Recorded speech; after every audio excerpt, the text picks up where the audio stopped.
Greetings, good evening everyone. Can you hear me okay? Yes.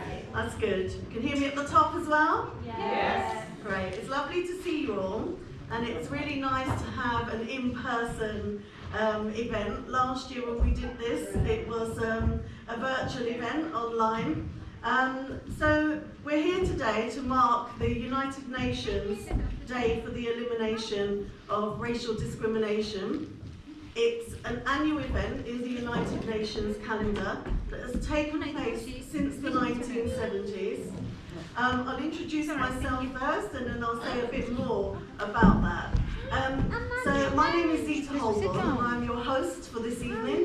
I'm a human rights and community and trade union campaigner and activist, and also a multi-disciplinary artist. So it's a pleasure to be here tonight and to host this event. We've got a wonderful programme for you, jam-packed, panel debate with speakers, with performances, and then we'll have a little bit of time at the end, hopefully, for some networking and some refreshments.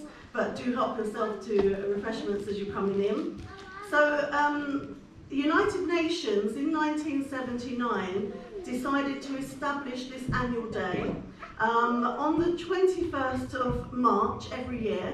That was to mark the day of the Sharkville Massacre. And the Sharkville Massacre took place in the township of Sharkville in South Africa during apartheid in 1960. And the police fired at ordinary people, many of them children, and that ended up with 69 people dead, being killed by the police during the apartheid regime, and hundreds injured. And so as part of its established programme of anti-racism, the UN wanted to mark this day so we never forget what happened at Sharkville, but we also remember why we need to continue to stand up and fight against racism. And the theme, very aptly for this event, for this year's UN Day, is Voices for Action Against Racism. And you're going to hear lots of voices for action against racism. Today is also World Poetry Day. And you're going to hear some poetry and spoken word.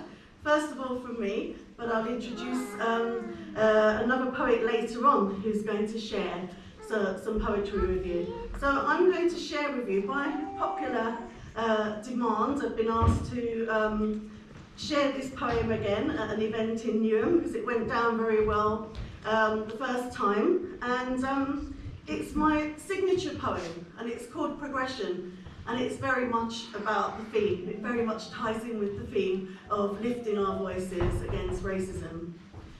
Progression.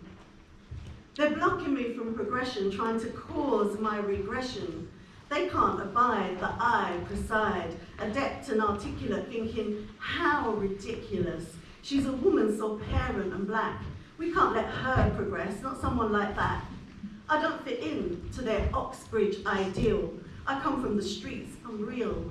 I grew up in South London, Peckham, raised by my Caribbean mum. I rate myself second to none. Not afraid to speak my mind about discrimination I find. I know my rights and represent all those people that they resent. They call me an ethnic minority, but not with my consent. I define myself as a majority, and that term they use I resent. Only have to look at the world to see we make up the majority. That term is just mental slavery designed to undermine the likes of you and me. So they're blocking me from progression, call it a permanent recession. Don't want to see someone of my gender or race honour their executive boards with my grace. But when I tell them how I feel, give it to them straight, remember I'm real. They tell me they find me aggressive, confrontational and excessive. But you know, if I was educated at Oxford, Cambridge or even Yale, they tell me they find me assertive, sensational and progressive. But I'm an ethnic majority. My ancestors fought slavery. And like a suffragette, it's not over yet. because I'll rise above them one day soon, despite their secret chants of the N-word and poon. You see, I'm fired with a flame that will burn out all their shame. I may not rise to fame, but I can play them at their own game. And though they won't give me a level playing field to disseminate what I yield, just remember I've combated racism, sexism, fascism, and oppression simultaneously, not in succession. And I'm still standing, still achieving, and there's no way I'm leaving. They may block my progression in the workplace. See this face? They may spit at it, they may shut doors in it, they may look down at it, they may disregard it. But still, I shine in the face of adversity. And I didn't need to go to university to figure out what they're about. I may be a woman and I may be black, but know something, I'm proud of that. Life isn't a concession. And I've got a confession. I overcame multiple oppression. So as sure as hell don't need permission to achieve promotion or progression. And that's the end of this lesson. Thank you.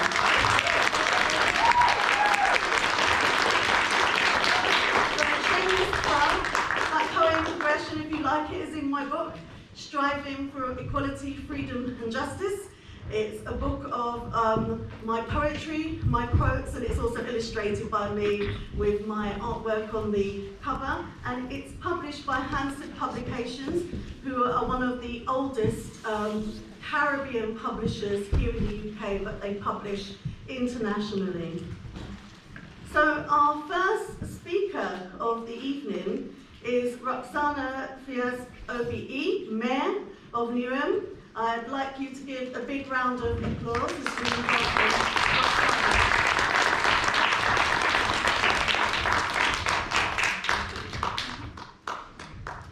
Hi everyone, I trust you can hear me. I just wanted to say it's just really amazing, it always is, to listen to you so eloquently and passionately and ferociously and with great strength and with great grace elaborate on the significance of this day and issues of racism and the constant day-to-day struggles that we as people of colour, but people from so many different races have to experience every day. And the words that you spoke with such power very much prompted in me the day-to-day experiences, the microaggressions, the overt viciousness that we experience as people of colour when we are deemed to be challenging and somehow tap into some psychological dissonance that those that are not like us experience when they see us, and it's never easy, but we carry on striving. So I wanted to thank you, Zita, for your powerful words and for everyone being here today. And you know, I'm, as always, proud to be standing in these types of forums to talk about this fundamental issue that is so important for me as the Mayor of Newham, being a person of colour, and representing a borough in this country where so many of our residents are from so many different parts of the world. Some 78% or thereabouts of our resident population are from ethnic minority backgrounds, either origin or heritage, and all of us in each and every single way and every day experience all forms and manifestations of racism that attempt to hold us back. Today, however, I wanted to really focus on something that has been a profoundly disturbing conversation in our country, and that concerns the incident that happened quite close to home here in Newham. As many of you know, last week the Child Safeguarding Review published findings of the case concerning child Q, who was strip searched by police officers in her school in Hackney, and this happened last year. What prompted the police was because teachers, some teachers, suggested, inferred, were explicit, but they smell cannabis.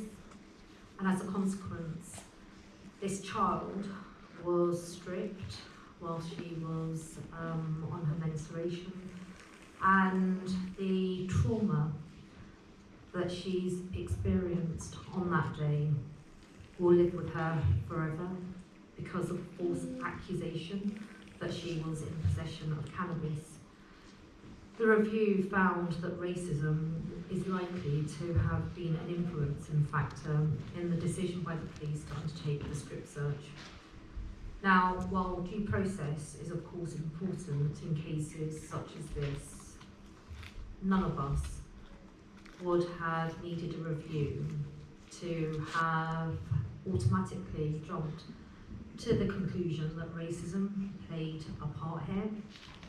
And the girl told the review, "I can't go a single day without wanting to scream, shout, cry, or just give up." And I say these words as a reminder to all of us of the very urgent and present need to combat racism in this country, to prevent more of our children from being scarred by its impact. And that's at every single level of our existence and our lives and our interactions in this country. And it's so fundamental, as I said in my opening remarks, to who it is that we want to become as a council, as a borough, because it's so indelibly linked to purpose, the purpose that I'm striving for as the Mayor of Newham, to create an idealism here in this borough where the colour of your skin, where you come from, isn't an impediment to where you can go.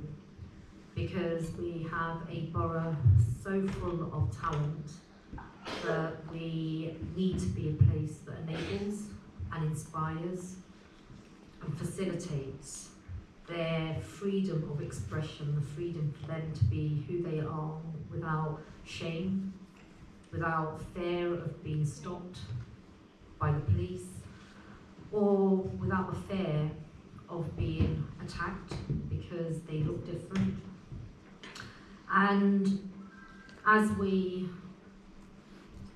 reflect, as we digest in horror at what we're reading and the commentary about what happened to child Q, we need to absolutely redouble our efforts today, but every single day, that we will challenge structural racism wherever it exists, and that's exactly what we do here at the council. And I know that our Chief Executive, Althea, will be speaking about the work that we do. But I wanted to conclude by saying all of us in this room, outside of this room, have a responsibility and a duty as being part of Newham to challenge ourselves, challenge our unconscious bias, to be open to learning, to acknowledging where we are hurting people because we've said something that is offensive to the recipient of our words, because there's an unconscious bias that we have had embedded into us that is attacking that person because of the colour of their skin.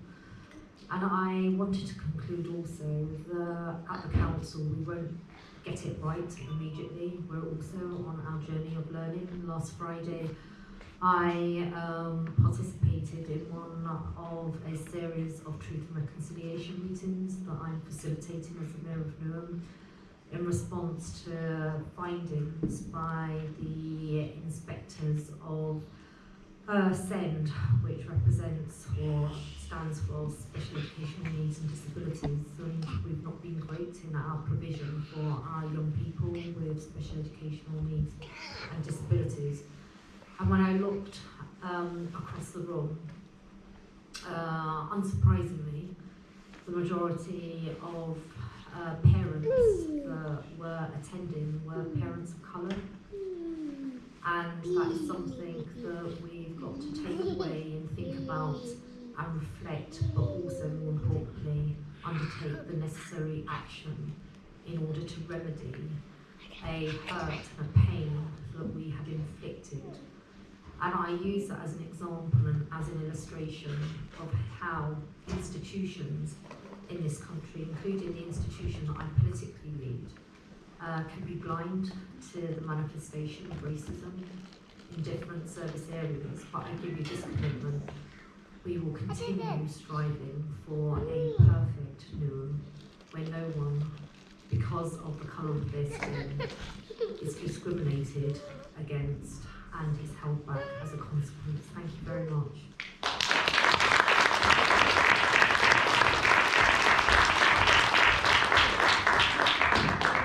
Thank you so much for those words and that truth and honesty that you spoke with, Roxana. Is really important to see people in leadership positions, you know, speaking honestly about these things.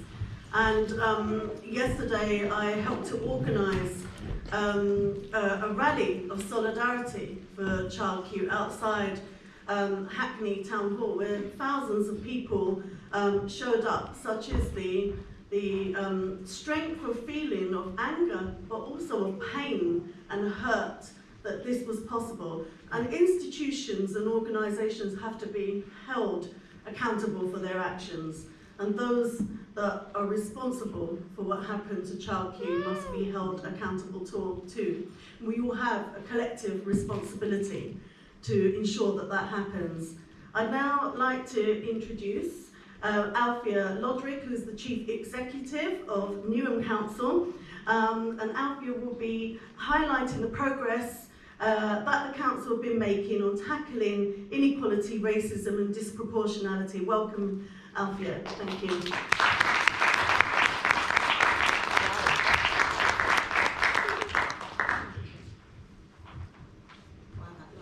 Can you hear me? Yeah. So normally they make me talk after the smaller people and the mic's right down here, so I hope you can hear me. Roxana spoke about what I was going to, well, she talked about, I was going to say something about the progress we're making in the council, and Zita has said the same, and that's, I guess, what I should be talking about. It kind of feels that, and I can say that, I can say something about what we're doing in the council, but for me, I would like to, rather than stand up here and talk about what we're doing in the council, I aspire to a time and a place where I hear positive voices from you about what you're experiencing from the council and how that experience is better and how it's improved and how the words we say are lived out in our actions. Because until that time, and until that time is a consistent experience for all of you, it doesn't matter what I stand up here and say about what we're doing in the council, because what matters is your experience of the council. So yes, we have over the last few years developed and are running a programme that's focused on tackling racism, inequality and disproportionality under the leadership of the Mayor and her administration. And as Chief Executive, I've made it absolutely clear that to be an anti-racist organisation is not an option, it's not a choice, it's not something that people can say, well, I'll be that way today and I'll be something different when I'm doing something differently tomorrow. That being an anti-racist organisation, being an organisation that actively challenges racism in all its forms, and being an organisation that examines itself and questions ourselves and asks ourselves, are we doing the best that we can, are we doing the best that we should be doing by our residents and our communities and our people who experience us as an organisation, and are we doing that in a fair way, and are we tackling all of those innate discriminatory actions that have shaped and impacted on so many of our lives and your lives? Then we're not, until we can answer yes to that question every day, then we're not doing enough. So yes, we're doing a programme, and that's focusing across a number of domains. It's focusing on our children and young people and the experience of our children and young people. It's focusing on how we behave and operate as an employer and the requirements we place of everybody who works in the council, but also how we make sure we create fair opportunities for those who work in the council, so that as people progress in their careers, you see a few more at the top of organisations who look like me, and I stop being a rarity as I am, and being a council where we have 2 women of colour leading, I can tell you we're the only council in this country that has that council.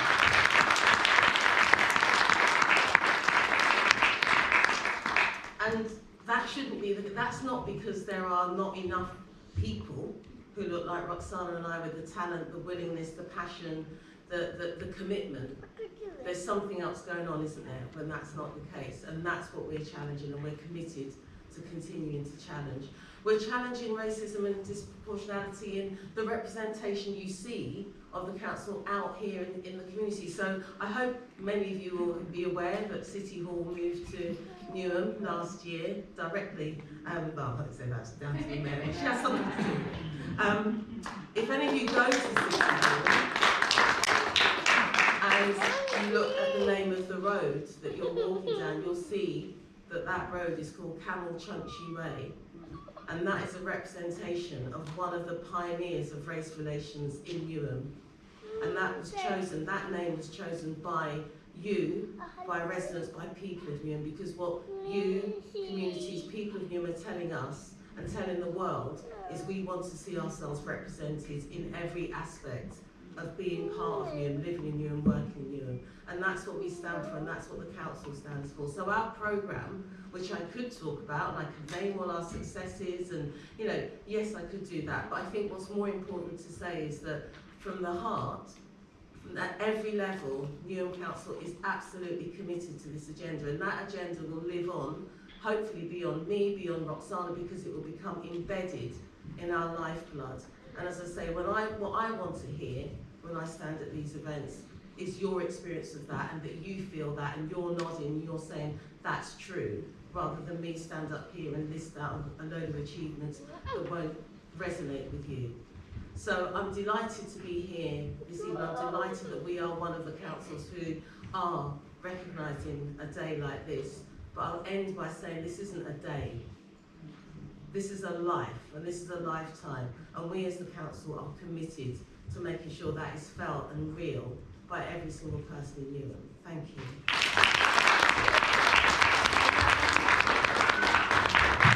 Thanks so much, Althea, for your words and for your commitment. And yes, visibility is really important. Representation is really important. You never know how much that might inspire a young black or brown girl or boy seeing the two of you here speaking today, and may give them the inspiration to think, well, if you can do it, I can do it too. So it is important that we celebrate our successes, but we also challenge ourselves continuously, as I know that Newham Council does. Our next speaker, Sunita Gale, film director of the film Hostile, has unfortunately contracted COVID and can't be with us tonight. But I am going to say something about Sunita, and then we are going to see the fantastic trailer of her film, Hostile. And this is something that's really dear to my heart, because for the past 12 years I have been campaigning against the hostile environment, for migrant rights, for refugee rights, for the rights for us to live in dignity and not be judged by where we were born or where our parents were born, and have the threat of deportation or being treated like a second-class citizen hanging over our heads every day. So Sunita Gale is a writer, a director and a producer, elevating the stories of migrants and marginalised communities is at the forefront of her work. Sunita's debut feature documentary as a director, Hostile, is BAFTA and BIFA longlisted. It's a film exposing the hostile environment for migrants living in the UK. It was selected by Raindance Film Festival, Cambridge Film Festival, and also South London Film Festival, where it was awarded the Best Documentary Feature. Hostile has been selected for the Manchester Film Festival, where it will play in competition. The film is currently on tour, and we're going to see the trailer tonight, but it can be seen in London at the Art House in Crouch End on Tuesday, March 22nd at 19:45, and at Curzon, Soho on Wednesday the 30th of May at 18:15. So if you can't catch them, if you go to the website for the film, you can see where it is on tour, where it's going to be shown, and book your tickets to go and see it. Go to www.galeforcefilms.co.uk.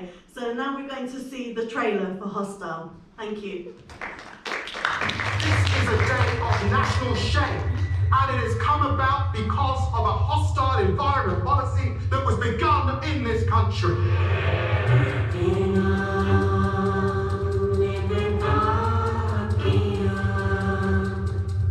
It's untold horrors that stand before us. Anytime he can say, you don't belong here, go back to my country. We've got no rights. A threat to national security. The Empire Windrush brings to Britain 500 Jamaicans. Let's make them very welcome. They are now viewed and treated as illegal migrants. It's not just the victims of Windrush, it's students and families. We have no recourse to public funds. There's no form of support for them. They don't have the money to feed themselves. We support with meals needed. It's really hard to live in this country. We are just surviving.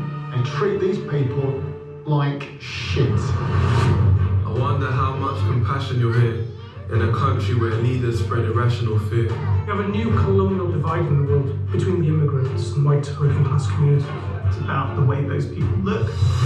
They don't know who I am. To them, I'm illegal. This is a country that has been built on migration.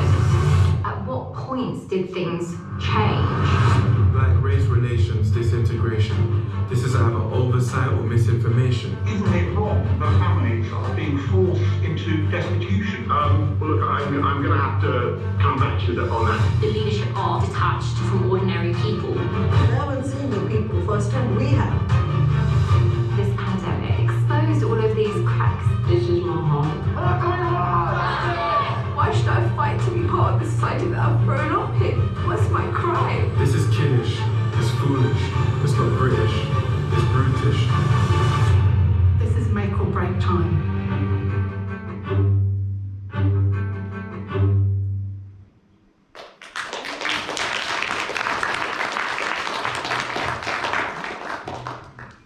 So as you can see just from that small snippet of the trailer, this is a very powerful film, hard-hitting film, speaking truth to power about the lived experience of many people, including the Windrush generation.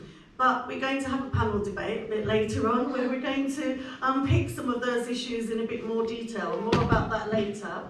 I'd now like to introduce Manny Bansel. Manny is from the E6 Poetry Collective and is going to perform two poems, Don't Judge Me, by Patrick O'Shea, and Colour, which is Manny's own work. And this is continuing our celebration of World Poetry Day as well as the UN Day.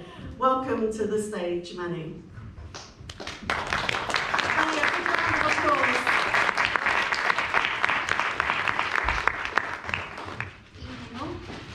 Okay, the first poem is by Patrick O'Shea, called Don't Judge Me. Don't judge me! I want to be me. A policeman in my head. I want to be free. Black, white, yellow, evolving organic. But we are all brown originally. Just in Portugal, 100 years ago, we mingled into one, but there's a way to go. In the meantime, let's have equal chances, together working with love whilst the devil dances.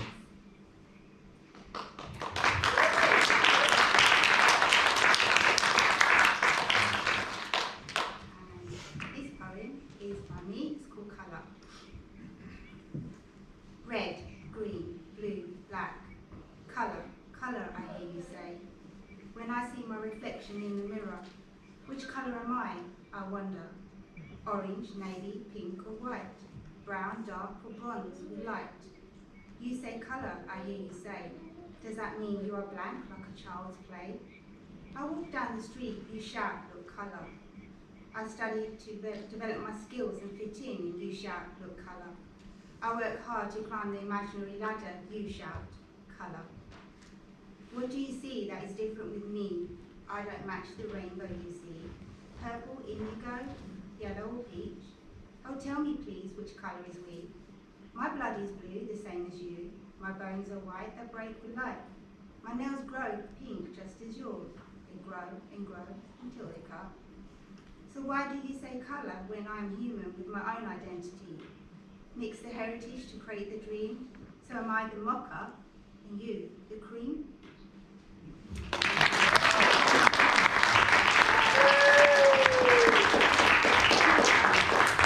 have another round of applause there for Manny. Fantastic poetry. Thank you so much for sharing those, and congratulations to the E6 Poetry Collective on your work. Our next speaker gives me pleasure to introduce Dean Francis, Equality, Diversity and Inclusion Lead for the Sussex Mindfulness Centre, who are part of Sussex Partnership NHS Foundation Trust. Dean is going to talk about the work that he has done around mindfulness with marginalised groups, and I think actually there's going to be some audience participation, so get yourself ready. Welcome, Dean.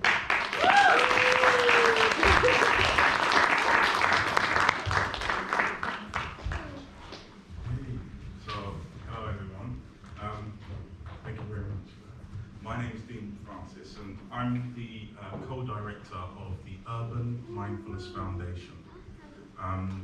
We're a community interest company, and we've been operating in Newham for the last 6 years, and we formally established as a CIC in 2019. But what we really wanted to do was get something off the ground. Does anyone listen? I can't see everyone, but does everyone know what mindfulness is? Yeah? Does anyone practice mindfulness themselves? Oh, cool. Right. So how does that link to today's event and this idea of, race relations and racial discrimination? And for me, mindfulness really ignites a clear understanding of how our minds work and how we can change the system. Mindfulness is a blend between neuroscience, psychology, and contemplative practice. And as they come together, what they do is, or what mindfulness does is really give you a deep understanding of how the mind works and how relationships work. And most importantly, when we're talking about institutional racism, when we're talking about discrimination, we're normally talking about a relationship. Yeah? So if we can enter the world and be in the world with a deeper sense of who we are, our authenticity, and how we move through the world, I think that we can give ourselves a chance to really dismantle some of the oppression that we face in daily life. My story, a little bit about me. I mean, I was born in Hackney. I've lived in Newham for 20 years. The diversity in Newham is what makes it for me. The beauty of the eclectic mix of different people is what really makes it for me. And my wife, I've known my wife since the age of 11, and she's of a different culture. So I'm Caribbean, my wife is half Caribbean, but also half Pakistani. And we've known each other since the age of 11. What's going to happen to your family? What's going to happen to your family? Well, Muslims, and how do we bring it together? So my whole life has been about bringing us together, bringing a sense of community, cohesion, a sense of solidarity. So when we started up the Urban Mindfulness Foundation, our strapline became embracing difference and connecting through common humanity. Yeah, so how do we do that? And again, for me, it's about remembering that difference is not the barrier to connection. Difference is the bridge. So when we see people and we see a sense of difference, often that feels like a barrier. But what we can do when we're mindful with that is go, tap into things like wonder or humility. Oh, what can I learn from this person? So difference is not the barrier to connection. Difference is the bridge. And that's where we can fundamentally grow and resource ourselves. I was going to say something a little bit about how the mind works. And, you know, when we're dealing with racism and difference, often there's a part of our brain I tell my girls and my children, we call it the amygdala, we call it the guard dog. You know, so when we see difference, oh, the guard dog, the amygdala goes, oh. You know, and when we practice contemplation, when we practice mindfulness, we can learn to attenuate the guard dog so that we can be more at ease when we see difference. And we can bring the other part of our mind on, which is the front of our mind. We call that the wise owl, the prefrontal cortex. That part of our minds that allow us to reason and be rational and not hypervigilant, which is the state that often racism and discrimination push us into. So we have this sense of the guard dog, we know it's there, sometimes needed to keep us safe. But how can we bring on the wise owl, the prefrontal cortex that says, it's okay? And then how do we build a community? This other part of our minds we call the hippocampus. And the name of that is, you know, my name for that is the hungry hippo. It gobbles up all of our experiences, and those experiences can replay and replay. And if we're not careful or aware of them, we can just fall into habitual patterns. Oh, I don't like that. I don't like this. So what we're trying to do in mindfulness training is bring the hungry hippo, the wise owl, and the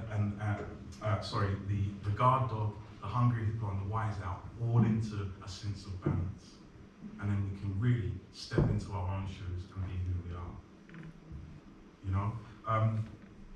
There's so much more I could say, and I'm not sure of time exactly. But what I would leave you with is the deeper work of mindfulness contemplation. It's not just about relaxation and sitting on the mats with those. No. It's also, you know, it really is also about a sense of action, compassionate action. So I didn't realize it was poetry day as well today. So I'm going to leave you with a little poem that one of my daughters wrote during lockdown. And the first lockdown we did mindfulness, we provided mindfulness training every single day for, I think it was about 12 weeks, daily, every morning, to get people through. And my daughter wrote this: clap for me now, but will you clap for me tomorrow? Make compassion forever, not something we borrow, like a quick fix or an empty sorrow. Let's make compassion forever, not something we borrow.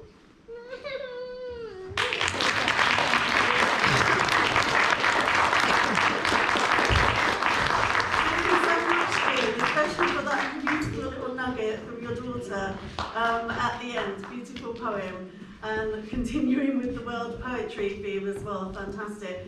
But I don't know about you, just listening to Dean has made me feel calmer and more relaxed. And actually, dealing with racism or any forms of discrimination, it really has a heavy impact on our mental health. So anything we can do in terms of mindfulness, relaxation, self-care, both on an individual and collective basis, is really, really important. So we're now going to move into a panel debate, and you're going to hear from our panel, and then we're going to open it up for some questions. And then we've got some fantastic entertainment coming up after that. So joining me now in the panel debate will be Dean. Welcome back to Dean, needs no introduction. And also Lolita Nuzi, who's from Shpresa. And Shpresa means hope, and is a charity which supports Albanian refugees and migrants. So we're going to talk about what is the hostile environment, what's facing people right now, you know, picking up on some of the things we've just seen in that film trailer. So welcome to the panel debate, Dean and Lolita.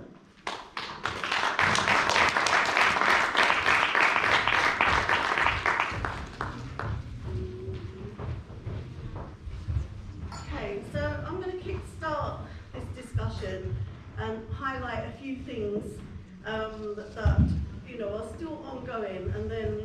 up to our panelists to share with you some thoughts and some information about the work they do. So, you know, that film trailer that we've just seen is called Hostile. We talk about the hostile environment. Actually, calling it hostile is an understatement. For the past decade and more, I have been campaigning against what became known as the Windrush scandal. I didn't bring my mic, did I? I totally forgot to bring my mic. Apologies, did you hear me? Shall I start again? No. You did or you didn't? You did? Oh great, okay, so I don't need to repeat myself. Totally forgot to bring my mic with me. I forgot that I didn't have one plugged in, like my panellists. So yeah, for the last 10 years, before the Windrush scandal became known as the Windrush scandal, my organisation, Barrack UK, was campaigning on this, and we founded an organisation called the Movement Against Xenophobia. We were warning that what became known as the Windrush scandal was going to impact on people because of new legislation, amendments to the Immigration Act that were coming through in 2012. So we fast forward to today and we look at the situation we've had over 10 years plus of austerity, where migrant communities have been scapegoated and demonised. The fact that people are fleeing combination of persecution, climate change, and conflict and poverty, and often they're fleeing all four of those things at once. And yet they're told that they're economic migrants and they're coming here to sponge off the state and take housing and take jobs, which couldn't be further from the truth. And so people think that the Windrush scandal is now over. In reality it isn't, because many people who should have been compensated haven't received compensation. Over 20 people have died before receiving any compensation, and the government are now targeting the children and grandchildren of the Windrush generation.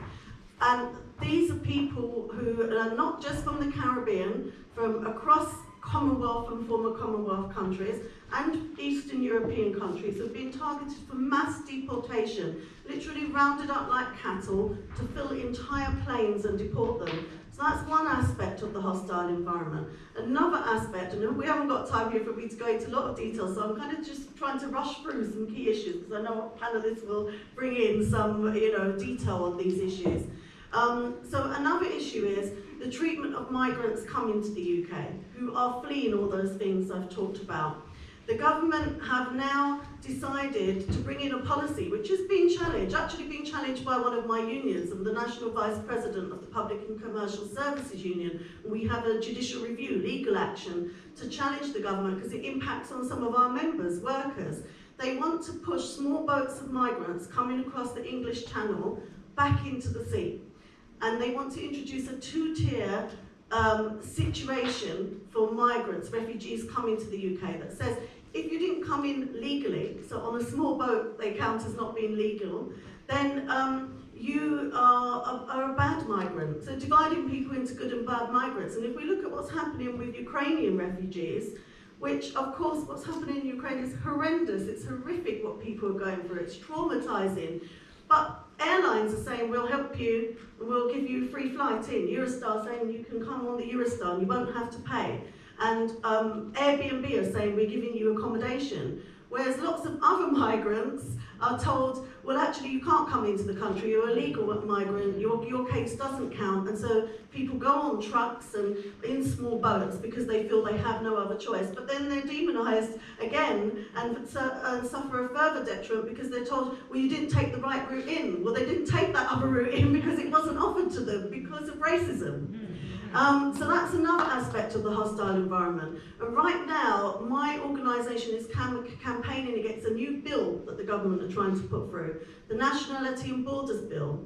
I'll talk about one element of that. So it wants the two-tier system for migrants. It wants to penalise people who are victims of human trafficking, penalise child migrants coming in. It breaches international maritime law. It breaches human rights legislation, and it also wants to introduce a clause whereby your citizenship could be stripped with no notice and no challenge and no recourse because either you were not born in the UK or you have a parent that wasn't born in the UK, which impacts on up to 6 million people in the UK. There's a lot of people, but the UK is made up of migrant communities.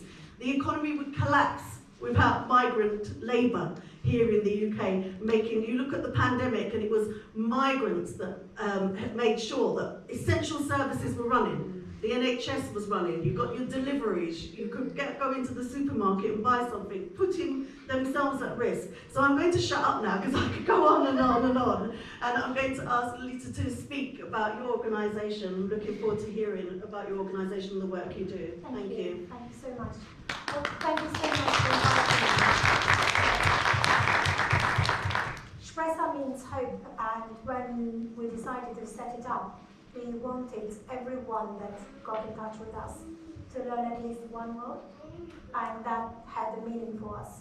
It's giving hope to somebody. And that was decided by 120 people, mainly women with small children that have come here as refugees. I like this day and I love it because it's a time where we remind ourselves that everyone needs to be treated fairly and respectfully. But what has happened on 20 years? I've been living in Newham for 20 years, and I've seen the refugees and asylum seekers 20 years ago being welcomed. I've seen the children of asylum seekers and refugees being helped by the teachers, and the teachers had a training and a team in Newham Council where they took them seriously, they befriended them, they referred them to child and family consultation. There was, counselling. There were lots of services. And for me, it was amazing to see every refugee week, a year of work, not just that was celebrated by businesses. They came around the tables, schools, councillors, and different portfolio holders within the council and charities. And it made people feel welcome. But then what happened? Slowly, we saw one by one their right being taken away. First of all was the introduction of vouchers. People thought that refugees and asylum seekers received lots of funding and lots of money and was a priority, and started, the politics started to use refugees and asylum seekers as scapegoat because they were the new kid in the town. It was easy to throw things on them, and they weren't organized enough to throw and to fight back. Then, we saw people on the ground that exchanged the vouchers. But it's very funny because the media portrays refugees and asylum seekers as people coming in bigger numbers, and those that haven't been lucky to meet, somebody, they will have that perception until they are faced with somebody and have an experience. And I remember, my landlady saying, "Did you see last night? There were so many of asylum seekers coming in the lorry." I said, "Yes, and I'm really, really sorry that people have to do that. They risk their life to come safe on shore."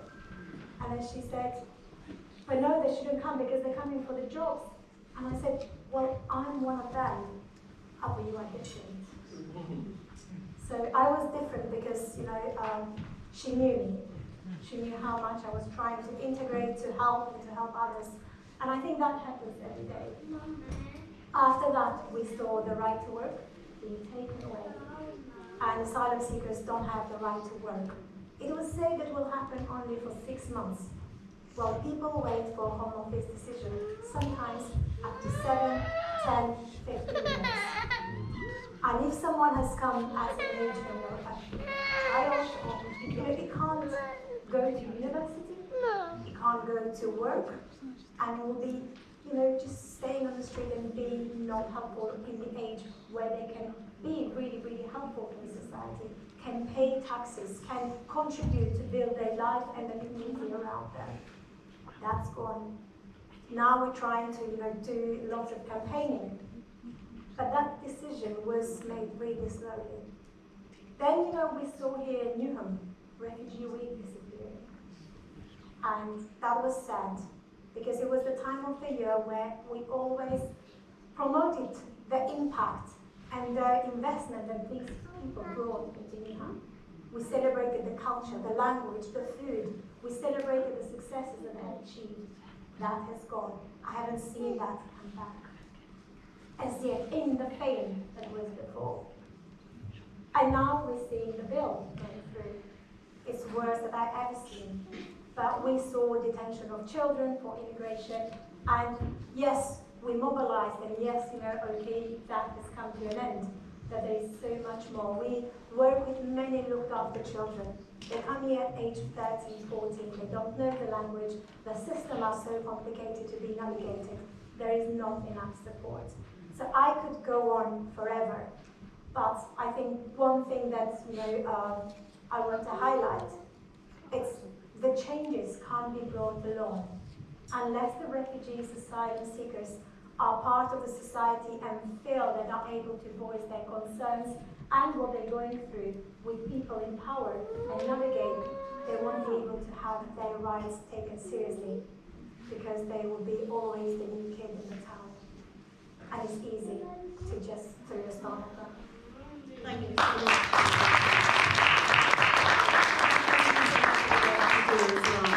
Dina, over to you now. Wow, that's all of that. I mean, it sounds like amazing work. I think there is, just to pick up on some of the things that you were saying, and you mentioned about the media, for example, and I think that the media have got a lot to answer for in terms of how we deal with the whole refugee crisis, and what springs to mind is an offering from the great late Bell Hooks, and she talks about the media, and she says the media are the main drivers of popular culture, and popular culture is the dominant pedagogy of our time, which means popular culture and being the dominant pedagogy means the dominant ways we learn. If anyone's like me, and maybe we don't often listen to even mum and dad too much, but we certainly listen to our friends and the media and so forth. So they've got a lot to answer for, I think, in terms of how we respond to the refugee crisis. And I think that I'm particularly struggling at the moment with this idea that the outpour and the outcry for Ukrainian refugees is totally justified. But there is so many other refugees from Afghanistan, Bosnia, Yemen, and Somalia that we don't hear nothing pretty much about, or the resistance to them coming in. I think you alluded to this earlier, is huge. So I think that this is about coming together collectively from the grassroots, from the ground up, and really demonstrating a sense of solidarity with our refugee brothers and sisters, because of course most of my descendants are also once upon a time pretty much in that same situation, the marginalized, the ones that it's easy, and it still is very easy to alienate those that are different. So I mean, I think it's a real tragedy where we are. And I would just like to see, and one of the work that I focus on is building solidarity. Even as a black man, it's important for me to do the work in terms of male supremacy. If I don't do that work, then nothing changes. And in the same way, I think that when we come together in solidarity, and we really work together and support those in need. So it goes, for me, slightly beyond even racism. It moves into anti-oppression and those that are marginalized and oppressed, and seeing where we can support and help. Thank you so much. I agree with everything that you've said, because if we're against racism, we have to be for race equality, and that means we have to do something about it. But also solidarity is really, really important, not just symbolic, but practical solidarity. And for the past 8 years, I've been coordinating humanitarian aid convoys and missions to refugees who are stuck in northern France trying to get to the UK. But over the pandemic, I've been supporting and redirecting some of our funds to asylum seekers with no recourse to public funds here in Newham, actually. So that practical solidarity is really important. We're really behind time, so I was going to ask you if we open it up for the questions, and perhaps you could pick up on any responses you want to give when we take some questions. Just before that, it's very important that we as a borough, don't forget the refugees and asylum seekers. We have really wonderful organisation here that needs the support of the council, the funders, and all of us to be able to offer that support to the people that not necessarily know how to navigate the system, how to access what is entitled. And I remember going and travelling 2 hours to go to a college because I thought it's just one college in the town. So people won't know the basic. They might not know where the market is. So it's just creating this platform and places so people can get the right information and support. Yeah, that's important. Perhaps the council later on after this event can put some information out about all the practical sources of support.